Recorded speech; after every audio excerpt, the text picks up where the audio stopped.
Evening, everybody. So today's lesson is going to be pretty long, but what we're going to do is we're going to divide it into two parts, one this week and one next week.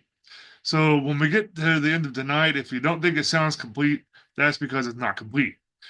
Be sure to follow up next week for the entire lesson. Today's mostly going to be a build up to next week. Now, don't forget to like and subscribe and hit the little bell and all that good stuff at the bottom there. Also, I'd like to remind you that if you want to help in Haiti, let me know. I'm working with the school and some orphans and some individual congregations. It doesn't cost much to help a lot. Just drop me a line and we will take a look at that. Tonight, we're going to begin in Proverbs chapter 1, verse 7, that the fear of the Lord is the beginning of knowledge, but fools despise wisdom and instruction. And then Romans chapter 1, verse 20, this is out of the NET Bible. For since the creation of the world, his invisible attributes, his eternal power, and this is the word eidos, his unseen power and divine nature have been clearly seen because they are understood through what has been made. So people are without excuse.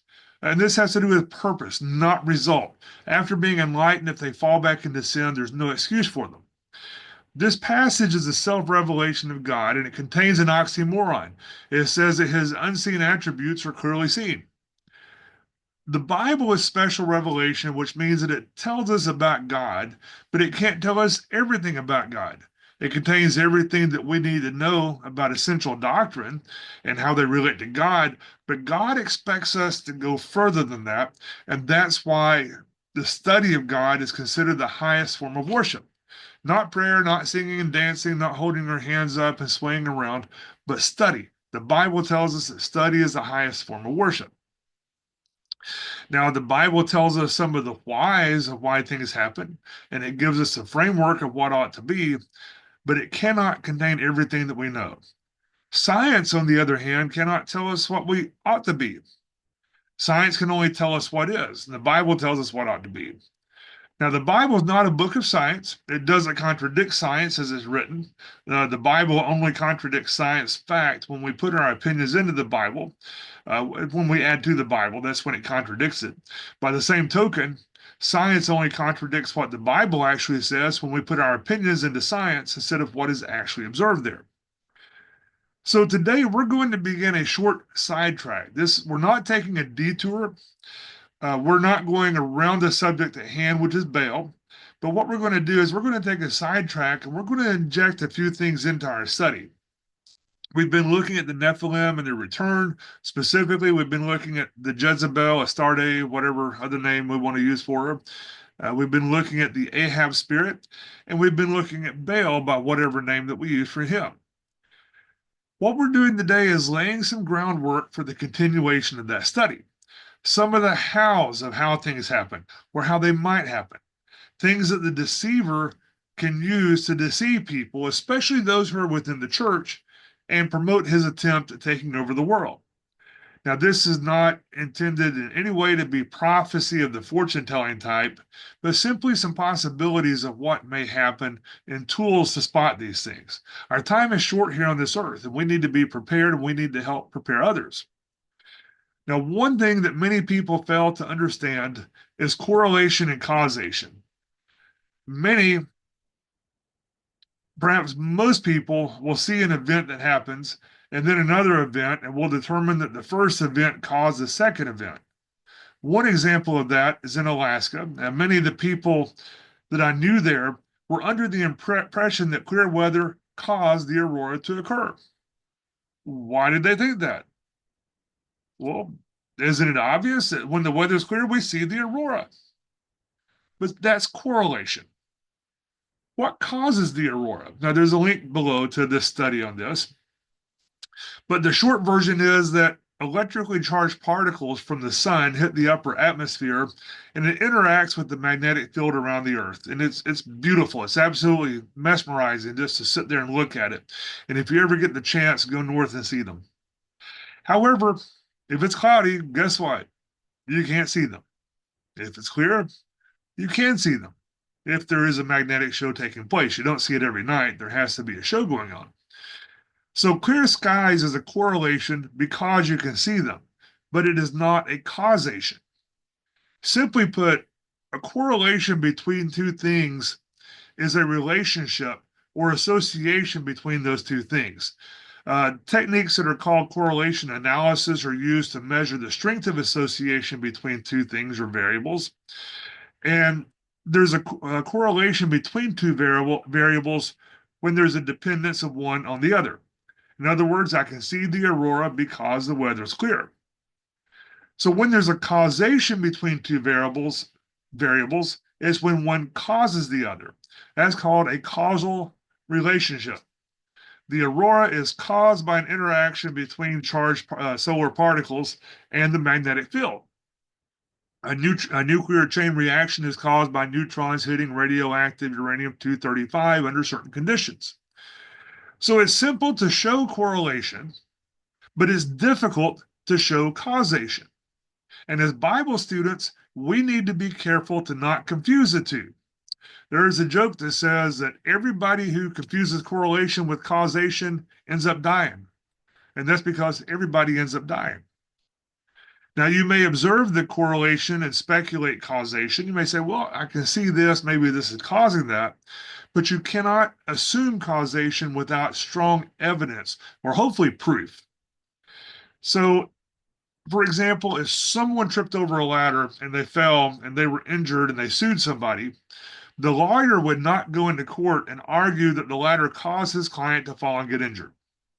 But he would argue that if not for the ladder, the client would not have fallen. There's a correlation, not a causation there.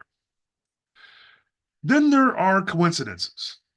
Now, coincidence is a relationship between two variables based upon random chance. When I was in the Navy once, I was in the Philippines and I ran into somebody I went to high school with. More recently, I took a call from a customer at work who lives 500 feet from where I grew up. And I take calls nationwide. I live 750 miles away, so it's an interesting coincidence. Coincidences happen all the time. It would be very unlikely that coincidence didn't happen. However, you can't predict a coincidence before it happens. Sometimes you may be unable to determine if something is a coincidence or if it's caused by something else. Suppose you ended up in a room with 50 people who had the same name as you. It is probably not a coincidence. But if you were to meet some one person who has the same name as you, it probably is a coincidence unless you have reason to believe otherwise. So correlation, causation, and coincidence are not the same thing. Correlation, you have the same trends between two things. Correlation can be used to deceive people. We're going to see that in our study of what we're doing here. Causation means that something causes something to happen. We'll see that. Coincidence is a chance happening between two things. And you probably see that in your life all the time. And like I said, it would be unlikely if coincidences did not happen. There's a book called Innumeracy by John Allen Paulos who goes into more depth on this. But innumeracy is a mathematical equivalent of illiteracy. Another example is the fact that when a study was undertaken among children between the ages of 1 and 15 years old, there was a correlation between height and reading ability. The taller children were able to read better.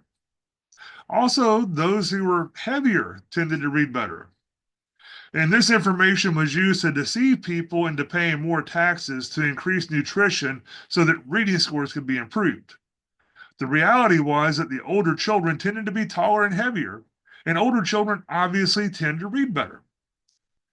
The stock market sometimes fluctuates because of statistical fluctuations and sometimes because of causal relationships.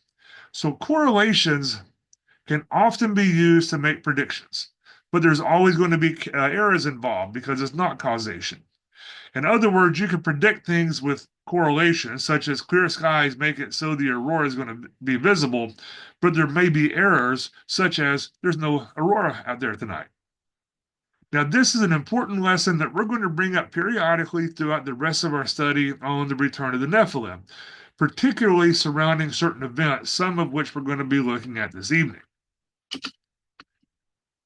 2 Timothy chapter 3, verse 1 says, "This know also that in the last days perilous times shall come." And this word perilous means it's grievous or hard times. That's what we're expecting. A while back, I was pondering the nature of many things surrounding the Nephilim, such as chimeras, which are the human animal hybrids, UFOs, which are not aliens from another planet unless they figure out how to violate the laws of physics. Apparently, they're demons, manifestations of the spiritual and the physical world, and other things such as that. And my dad was visiting, and I said, "So, do you think the fallen angels simply used their power to do these things, or did they use technology?" And I think that we as a people tend to look at the Bible as analogy and not as reality. So we picture the demons and angels, both good and fallen, as being able to make things happening by blinking their eyes or twitching their noses or snapping their fingers, something like you see on TV. But is that accurate? My dad's response was that it didn't matter. And I agree with that to an extent that it doesn't matter. We know that it happened, but we don't know how it happened. And if we knew how it happened then, we might know how it happens again in the future. We're in the perilous times. We're at the beginning of it. It's going to get worse, but we're there. The deceiver is here. The Nephilim have returned, and these things are occurring again. And apparently, they're occurring through technology. Science fiction writer Arthur C. Clarke said that any sufficiently advanced technology is indistinguishable from magic. And this is actually the third of what is called Clarke's three laws. The other two are also applicable to our current times. The first one says that when a distinguished but elderly scientist states that something is possible, he is almost certainly right.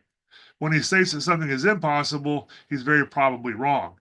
In other words, our technology grows as time goes along, and there's a lot more things that are possible than what we think.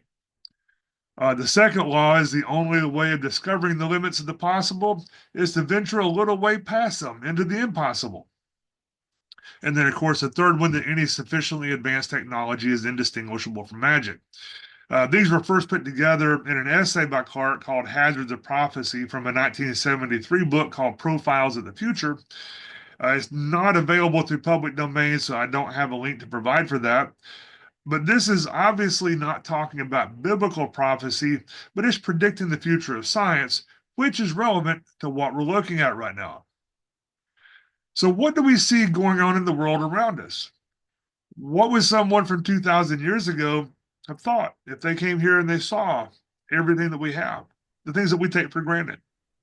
And for that matter, think about from 2,000 years ago, if they were to see the present, then they had to describe it to his contemporaries so that they could understand it.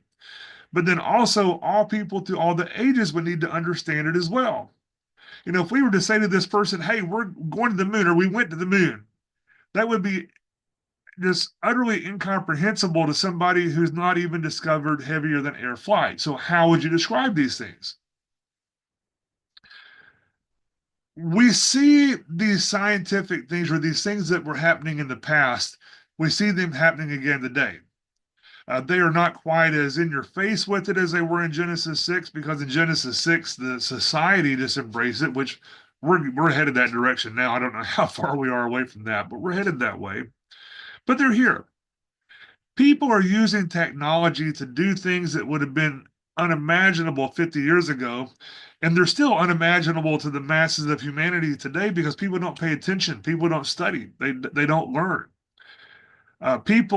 Scientists are creating human animal hybrids, chimeras, like they did before, supposedly only in the lab, and I'm not so certain I believe that it's only in the lab. But many of these things are available to look at the research. You can go online and you can find the research they've done. One example that I came across recently is an experiment in which scientists have inserted human speech genes into mice. There's a link to this below. Now, they use it to study what they call evolutionary history, which is not the focus of what we're looking at. But the fact that they are admitting to mixing animal and human genes, that is the focus of what we're looking at. In this particular study, the result was baby mice that squeaked differently and more complexly. Their mothers rejected them, but they were raised in the lab, and so they were hand fed. And once they matured, they wooed potential mates differently and much more complexly. In other words, by what we did, made the mice smarter, made them more human, for lack of a better word. But it caused changes, and those changes were passed down. And you can read more about this later if you want to click the link. It's kind of interesting, but they were able to take these genes, insert them, and the mice pass them down. But more darkly, rumors that are somewhat substantiated coming out of oppressive regimes tell of animal genes being inserted into humans, including wolf genes. It is now known that they're using CRISPR technology to create super soldiers. CRISPR stands for Clustered Regularly Interspaced Short Palindromic Repeats. What it is, it's a technique for genetic engineering in which they take genomes of living organisms, including humans, and they modify them. They have synthetic genes, but they also take genes from animals, put them into people. And as we just looked at, they take genes from people and put them into animals. This can be used to remove an unwanted gene and insert a desired gene. Athletes can be made faster or stronger. And this doesn't preclude technological additions or changes to human bodies, such as artificial limbs that now react to the mind. So the situation that this creates is that even nations that are opposed, at least theoretically opposed, to this technology of creating super soldiers, they're put in a situation of either creating them themselves or being subjected to those who do. And this is why the Bible is inseparable from politics. Jesus didn't separate politics and religion, neither should we. And while I am calling this angel technology, this doesn't mean that it was created by angels or demons necessarily, only that it can create the same effects and results as that was created by the fallen angels and demons prior to the Great Flood. Um, this may simply be creations of absolutely brilliant men. However, demons will use whatever is readily available. Uh, one of the things they live by is to never use a lie when the truth will work. It's a basic principle. Now, we're going to delve more into genetic modification and transhumanism in the future because this is not the beginning of angel technology that's affecting modern society. It's important, but we're going to do that later. It's always interesting and is beneficial to study these things, and the things that they're creating are beneficial. They always have an ulterior motive, but they say, this is good technology because, and then they give you a reason for it. But it's just like medicine, it also has off label uses that have nothing to do with the original intent. The demon world is smart, the spirit world is smart. They'll take advantage of anything. And what I mean by off label usage is using it for something for which it's not intended. For example, I have to use a medication to treat neuropathy in my neck. However, the drug itself was created to treat seizures. So being used for neuropathy is a beneficial side effect. It's an unintended side effect, but it's a handy one for me. There's no bad side effects of this medication, but it was prescribed for me as what's called an off-label use. Is another side effect that can make it so that it can be abused, and that's because the medicine itself, while not mind altering, does intensify the effect of mind altering drugs, including alcohol. So it's kind of popular on the streets, but the medication itself doesn't affect the mind. So to look at one of these technologies that we're talking about, we're going back about a century from right now, a little bit over a century. On June 30th, 1908, there was a huge explosion near Podkamennaya, Tunguska River in what is now Krasnoyarsk Krai, Russia. And I'm sorry, I know a few words of Russian. That word just blows my mind. But this explosion was in the air over the East Siberian taiga. It was 100 times more powerful than the bomb that was used on Hiroshima in World War II. But since this region is sparsely populated and there was no nuclear fallout, apparently only 3 people died. Now, this explosion destroyed 80 million trees, and this is over an area of 830 square miles, but it left no crater. And even today, trees will still not grow there. That's more than a century ago, trees still will not grow. Now, theories suggest that this was a bolide, which is an asteroid or a comet that's very large but explodes in the air instead of hitting the ground. But in addition to not having a crater, there was no debris. There was nothing left from it. There were, however, eyewitnesses. Now, there have been many research papers on the event, but with no debris, they can only use math to create a model. If the theories are correct, it would have been about 65 meters in diameter, which will give you an idea of just how much damage something can do when it hits the earth at 80 times the speed of sound. This is 65 meters in diameter, and it destroyed 830 square miles.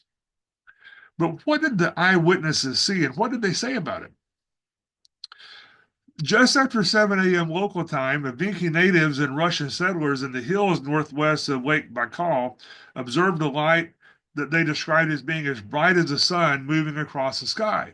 Near the horizon, there was a bright flash and a cloud that was followed by a pillar of fire, which sounds familiar, but it cast a red light on the entire landscape, which divided, faded, and then turned dark. Shortly after that, there was a rumbling sound that was described as sounding like artillery fire, along with a shock wave that broke windows 100 miles away and was strong enough to knock people down. This event was detected seismically all over the continent and airwaves from it as far away as Washington, D.C. The earthquake that it created measured about a 5 on the Richter scale, which is not huge, but is also not insignificant. Night skies around the entire world glowed. In Scotland, there are well-lit photographs that were taken at night that didn't use a flash. It lit the skies up so they could do old-school photography. This is not modern cell phones that use infrared and stuff like that. This is old photography that required light for it. The testimony of one S. Semenov said that at breakfast time, I was sitting by the house at Van Vara Trading Post, which is about 40 miles south of the explosion. I was facing north, and I suddenly saw that directly to the north over Onkul's Tunguska Road, the sky split in two, and fire appeared high and wide over the forest. And he pointed 50 degrees up. But the split in the sky grew larger, and the entire northern side was covered with fire. At that moment, I became so hot that I couldn't bear it, as if my shirt was on fire. From the northern side, where the fire was, came strong heat. I wanted to tear off my shirt and throw it down, but then the sky shut closed, and a strong thump sounded, and I was thrown a few meters. I lost my senses for a moment, but then my wife ran out and led me to the house. After that, such noise came as if rocks were falling or cannons were firing. The earth shook, and when I was on the ground, I pressed my head down, fearing rocks would smash it. When the sky opened up, hot wind raced between the houses like from cannons, which left traces in the ground like pathways, and it damaged some crop. And later we saw that many windows were shattered, and in the barn, a part of the iron lock snapped. Pretty devastating. Testimony of Chuchan of the Shangyagir tribe. We had a hut by the river with my brother Chekarin. We were sleeping. Suddenly, we both woke up at the same time. Somebody shoved us. We heard whistling and felt strong wind. Chekarin said, "Can you hear all those birds flying overhead?" We were both in the hut, couldn't see what was going on outside. Suddenly, I got shoved again, this time so hard I fell into the fire. I got scared. Chekarin got scared too. We started crying out for father, mother, brother, but no one answered. There was noise beyond the hut. We could hear trees falling down. Chekarin and I got out of our sleeping bags and wanted to run out, but the thunder struck. This was the first thunder. The earth began to move and rock. The wind hit our hut and knocked it over. My body was pushed down by sticks, but my head was in the clear. Then I saw a wonder. Trees were falling. The branches were on fire. It became mighty bright. And how can I say this? As if there was a second sun. My eyes were hurting. I even closed them. It was like what the Russians call lightning. There's usually not a lot of lightning up that far. And immediately there was a thunderclap.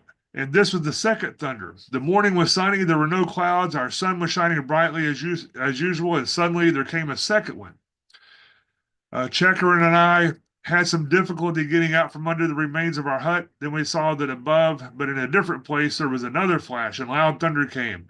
This was the third thunder strike. Wind came again, knocked us off our feet, struck the fallen trees. They saw the fallen trees. They looked up. He pointed with his hand, and then saw another flash and another thunder. So we see this description here, and then the Sibir newspaper described it. It's on the morning of 17th of June, about 9 o'clock. They used different calendars depending on where they were. We observed an unusual natural occurrence. It describes this occurrence again and talked about the peasants that saw it, and rather high above the horizon, uh, a strangely bright, impossible to look at, bluish white heavenly body, which for 10 minutes moved downward. The body appeared as a pipe or a cylinder. The sky was cloudless, and only a small dark cloud was observed in the general direction, and goes on and on and on. So there's more, but this gives you the entire flavor of what was going on. This was a big deal. They can only speculate about what it was. There was never a crater, there was no debris, and most of the scientific consensus is that it was the bolide, the airburst meteor. And from the description, that is certainly plausible, but is not the only plausible scenario. Many of you may be familiar with Nikola Tesla. He was a student of Thomas Edison, but they had a falling out due to their basic disagreement on research methods. Edison was a slob that liked to do things hand-on and failed 10,000 times to get a success, whereas Tesla liked to theorize, put everything on paper, and then put it into action. At about the same time that this event happened in Tunguska, Tesla, who was thousands of miles away in his Wardenclyffe lab on Long Island, he had fired his Tesla rate at that exact time, and it had worked, although he didn't know it at the time. When Tesla died in 1943, the United States government seized his research, and so little is known about it except for what his family told others. Coincidentally is in quotation marks there's a research facility that appeared in Alaska with 180 antennas beaming energy into the ionosphere. This facility is called HAARP, H-A-A-R-P, which stands for High Frequency Active Auroral Research Program. It claims to be research. But remember, our discussion about off-label uses as we go through looking at this. To quote Nick Begich, who studied this, angels don't play this harp. What I say is, fallen angels just might play this harp. They call it research, but we now know from declassified documents that that's not exactly the truth. Now, they do research, but they do more. They do so very much more.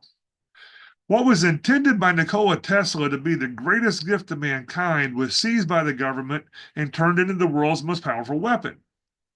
Nikola Tesla built a 190-foot tall tower on Long Island at his lab. This tower was not built for radio, but it was built for wireless energy transmission, and not just locally, but across the entire planet. Now, wireless energy transmission was not just theoretical, but it was reality. In 1893, at the World's Fair, he demonstrated wireless power by lighting phosphorescent tubes without wires. And today, electricity is ubiquitous. It's everywhere. We take it for granted. And anywhere I go, I'm going to places that don't have indoor plumbing, but they have electricity. I grew up in that. I had family members that didn't have indoor plumbing, but they all had electricity. Sometimes the wiring was a little bit sketchy, but they had it. But at the time that this was taking place in 1893, the harnessing of electricity was still fairly new, and there was a battle between Tesla and Edison. Now, Edison didn't really like Tesla, and he viewed everything as competition. But in 1893, Tesla lit the World's Fair. This was unheard of. He also demonstrated wireless energy. The crowd was truly amazed, and I'm old enough, like I said, to remember when this was still fairly new. The people who had it, they remembered when they didn't have it. But in 1893, the harnessing of electricity was still in its infancy, but most people were familiar with it. However, wireless energy, absolutely amazing. Now, Tesla believed that the Earth could conduct electricity just like any other circuit. The secret of that was the ionosphere. The ionosphere overlaps the top of the atmosphere, and it's at the very beginning of space. Gases are heated by the sun until they lose some electrons, and this creates a sea of charged particles. And it stretches between 50 to 400 miles above the surface of the Earth. And along with the upper atmosphere, it creates a boundary between the lower atmosphere, which is where we are, and the vacuum of space. Ephesians 2:2 says, "Wherein in time past you walked according to the course of this world, according to the prince of the power of the air, the spirit that now worketh in the children of disobedience." In John 16:11, Satan is called the prince of this world. It's a fair title, but that is not his only domain. He is also the prince of the power of the air. And the word course in this verse is age, and the word world is cosmos, which is the world in that time period. And this word power is a collective term for the entire empire of evil spirits, and the air is the first heaven. We find that in Luke 4:25 says, "But I tell you of a truth, many widows were in Israel in the days of Elias, when the heaven was shut up 3 years and 6 months, when great famine was throughout all the land."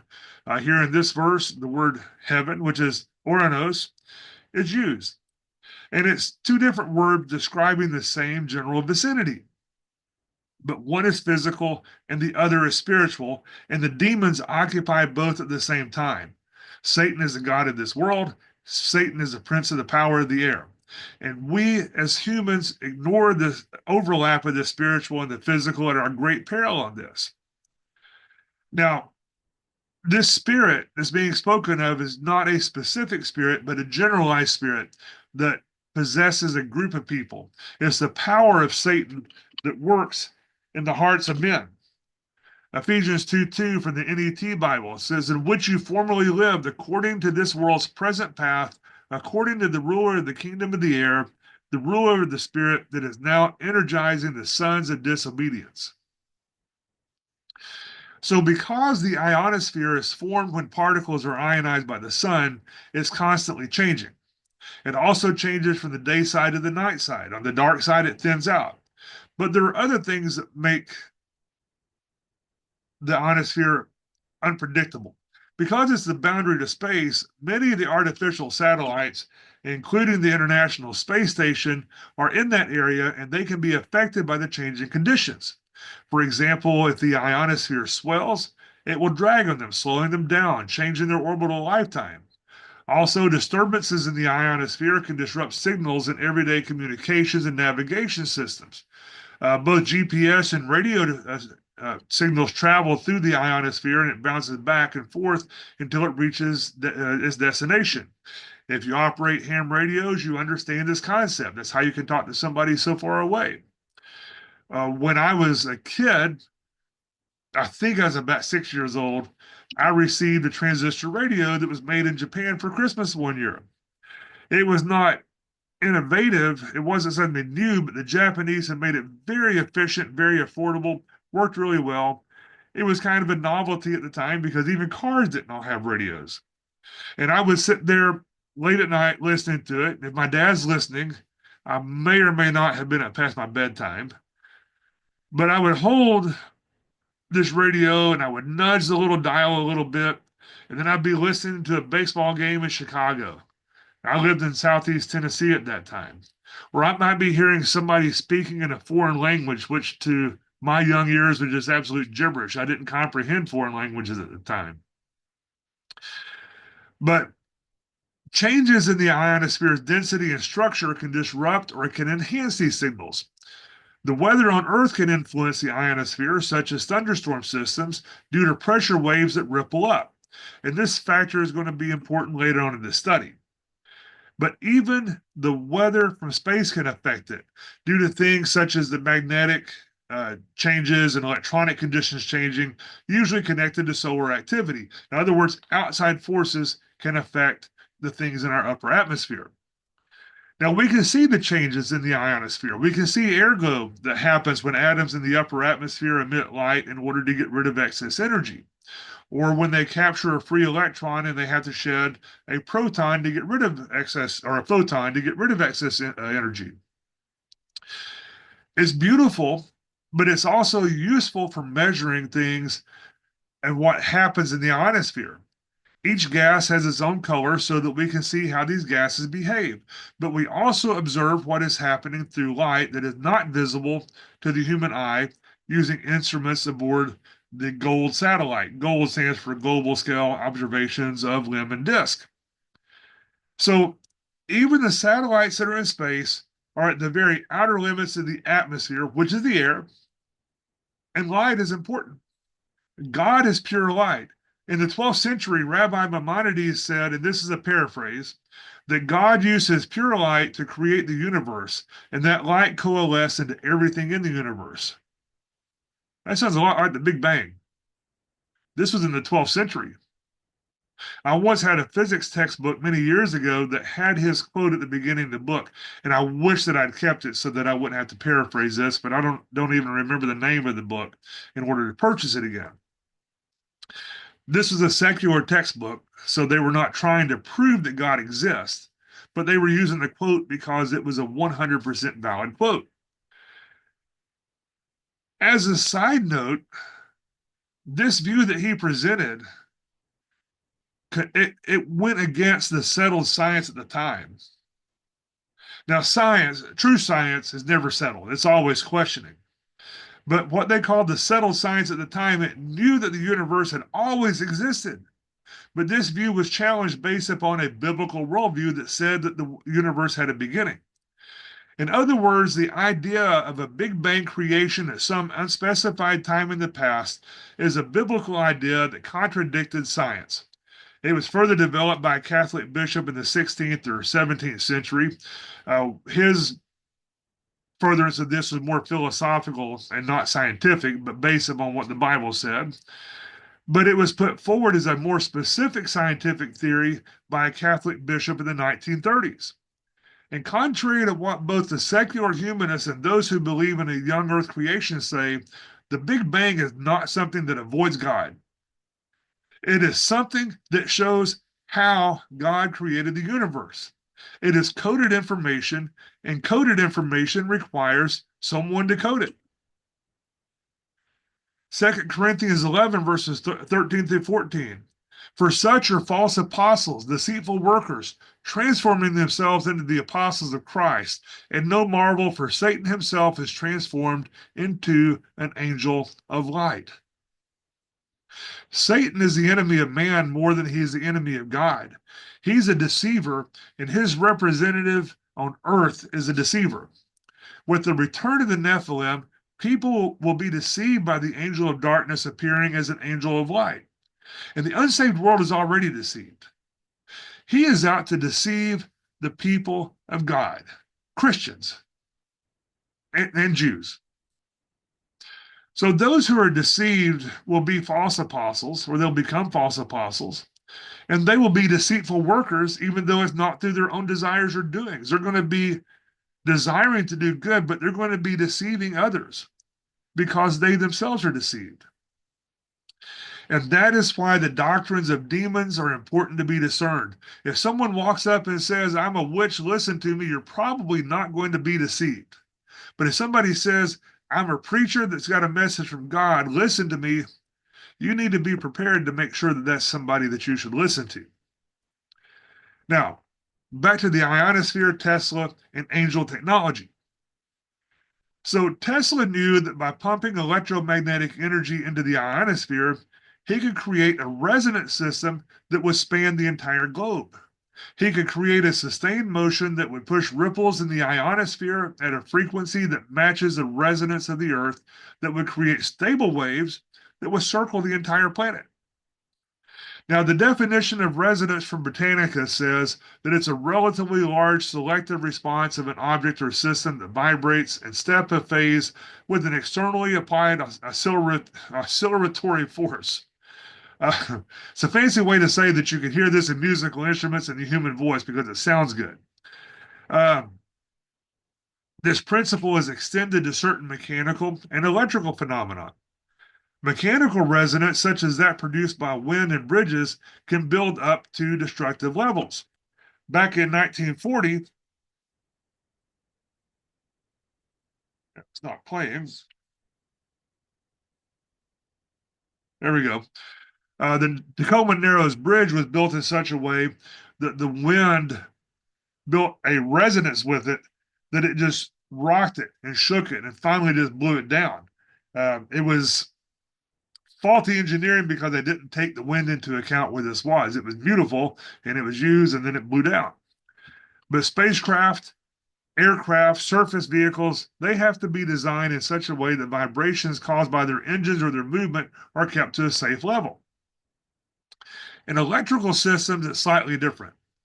When it occurs in frequency sensitive circuits, it's possible for communication devices that are equipped with those circuits to accept signals at certain frequencies while rejecting others. You see this in TV and radio when only the appropriate frequency is accepted and the message that's encoded in the signal can be seen or heard. It's a fancy way to say this is why your TV works. There's also magnetic resonance on the nuclear scale, which occurs when the nuclei of atoms respond to various magnetic fields by emitting or absorbing electromagnetic radiation or radio or microwave frequencies. This is called resonance. In 1954, it was shown that Earth resonates at 7.83 hertz. Prior to that, Tesla suspected this. He theorized this on paper. Like I said, he liked to work on paper, but he wasn't certain of it. In 1954, they showed it. So, in order to continue his research, he needed funding, and J.P. Morgan agreed to fund his work until J.P. Morgan found out that it would provide free, unlimited image to the world, which is what Tesla wanted to do. He wanted to provide free, unlimited energy. This is also an example of needing to be aware of the big picture. J.P. Morgan pulled the funding because they couldn't put a meter on free energy. But even if the energy is free, he could have still made a lot of money on it because it would require workers to do the work and to build the infrastructure to provide the equipment necessary. So there's still plenty of money, but it couldn't be controlled.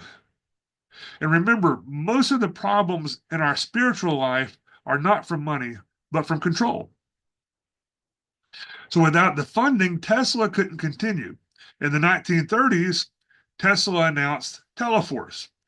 Teleforce was a defensive weapon proposed by Tesla that accelerated material to a high velocity inside a vacuum chamber using electrostatic repulsion that it fired out of an aimed nozzle at intended targets. And Tesla correctly claimed that it was superior to the death rays that were proposed at the time. And there were some who believed that these death rays actually existed, but his idea worked better. Now, Tesla described the weapon, says, my apparatus projects particles which may be relatively large or of microscopic dimensions, enabling us to convey to a small area at a great distance trillions of times more energy than is possible with rays of any kind. Many thousands of horsepower can thus be transmitted by a stream thinner than a hair so that nothing can resist. The nozzle would send concentrated beams of particles through the free air of such tremendous energy that they will bring down a fleet of 10,000 enemy airplanes at a distance of 200 miles from a defending nation's border and will cause armies to drop dead in their tracks. Tesla died in 1943. Before his body was even cold, the United States government had packed all of his work into crates and had seized them. Tesla's dreams of free energy died when he died. But his research lived on, but in the hands of people who wanted unlimited power. Not unlimited electricity for others, but they wanted unlimited power of authority for themselves. Now, the government sent Tesla's work to an MIT professor for review. This MIT professor was also a National Defense Research Committee member, and he apparently approved of everything that was there because the military continued Tesla's work, but they kept it under wraps. Now, some of this work went to Wright-Patterson Air Force Base under Project Nick, which was under Brigadier General L.C. Craigie. This was in 1945, just after World War II, and there was a lot of interest in energy beam weapons. And Project Nick was there to test the feasibility of the concepts in Tesla's papers. Well, the details of the experiments were never published, and supposedly the project was discontinued. Question is, was it discontinued? Maybe, maybe not. But think back to Ephesians 6:12 and remember that the government is often the enemy of the people, and sometimes they do things the things they do, they just don't add up. So after Project Nick was discontinued, something odd happened. All of Tesla's papers disappeared. Reportedly, not one single person knows what happened to them. Just coincidentally, in 1958, DARPA, which is the Defense Advanced Research Project Agency, launched Project Seesaw. The details of Project Seesaw were frankly kind of insane. but the basic premise was sound, which, as you may have guessed, involved particle beam weapons very similar to the weapons in the mysterious missing papers. And it may have been insane, and I'll let you look at the details on Project Seesaw yourself. I'm not going to link this one. But it was heavily funded for many years, but eventually it was also quietly shut down, just as Project Nick had been shut down. So the entirety of Tesla's particle beam technology disappeared, and no one knows what happens to it. This is a plot that's been used quite a bit. Now, a few years after this, DARPA and the United States Air Force, they built a very expensive secret facility in Gakona, Alaska. Coincidentally, this technology seems to be exactly like Tesla's technology. The military claims that it's only for research. They also try to create plausible deniability by changing hands from the United States Air Force to the United States Navy, to DARPA, and then to the University of Alaska at Fairbanks, which just happens to operate under contract to DARPA. So this is a research facility, right? This is where my comments about off-label use comes in. This research facility has many patents that say otherwise, that it's not just research. A physicist named Bernard Eastlund filed a patent in 1985 that was titled Method and Apparatus for Altering a Region in the Earth's Atmosphere, Ionosphere, and/or Magnetosphere. There is a link below to this one. In the patent, the classification is listed as directed energy weapons, that is, devices that direct a beam of high energy content toward a target for incapacitating or destroying the target. The patent was approved in 1987. So it's not just fiction, it's there. This patent describes a facility that can heat specific portions of the ionosphere using radio waves and use that as a weapon. That sounds familiar. Now, Eastland was funded by Arco Technologies, which today researches decarbonization of heavy industry, which at that time, Arco owned vast natural gas reserves on the North Slope, but nobody was interested in buying that at the time. They needed to do something with it. So they saw Eastland's ideas as a way to convert the natural gas into something valuable, which is power. The technology that Eastland was working on needed lots and lots of power. So they approached him in 1984 to find a use for the natural gas on the North Slope. They couldn't sell it, but there was enough gas to produce enough electricity that would power the entire United States for a year. Now, the technology in the patent is simple, and I don't mean simple as in it's easy to duplicate, but simple as in it's straightforward. A powerful radio signal would be transmitted into the ionosphere, targeting a specific region, and this energy would excite the charged particles, which would heat them and alter their properties. And the region would act like a lens that would redirect the radio waves, including radar signals and natural electrical currents in the upper atmosphere. This would create a similar effect as putting a resistor into the global electrical circuit, which would create effects thousands of miles away from where it was transmitted, including to the other side of the globe. Now, in the March 1988 issue of Omni magazine, there's a link below here to some people that have a lot of documents available on their site. Support them if you feel like it, because they do a good work on that. But you can access this issue of Omni magazine. The Alaskan locals, they read about this facility and they got kind of concerned about it. The military insisted that they were just building a research facility. And having lived in Alaska for many years, not in the military, I just lived there, I can tell you that there are very few people there who trust the government. When the government said that it was research, they didn't believe them, so they looked at the patent. And the language of the patent was not ambiguous. The facility was for destroying missiles, communication controls, and disruption, weather modification, and to lift a portion of the upper atmosphere into space in order to deflect missile trajectories. These were taken from Eastland's own words. These were not just ideas that they came up with. When the odd hurricane recently hit North Carolina, there were accusations that the government had caused it. And it may have simply been coincidence, since it is rare but not unheard of for a hurricane to form where it did and take the trajectory that that one did. It does happen. However, the government responded, "What? Are you crazy? We can't control the weather." Well, the government has claimed to be able to control the weather since at least the 1940s, and the recent flooding in the desert in the Middle East was intentionally caused using drones and electricity. Now, I neither believe nor disbelieve their statements that they didn't do it, but that was a very unbelievable denial because they have been able to control the weather for decades. But this facility in Alaska was clearly not an invention just for research of the ionosphere. It had other off label uses that were very concerning to the people.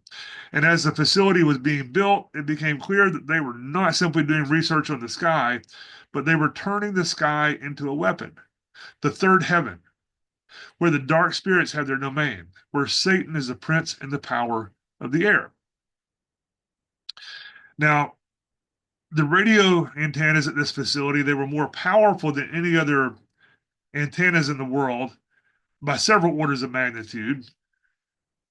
Locals demanded answers from the government when they discovered what was really going on, and then the military admitted that they were building antennas that could affect the atmosphere. However, they said they weren't using Eastland's patents. No, that was just a coincidence. And so far, this series of coincidences starts with Tesla's death and the government stealing his plans for a particle beam weapon.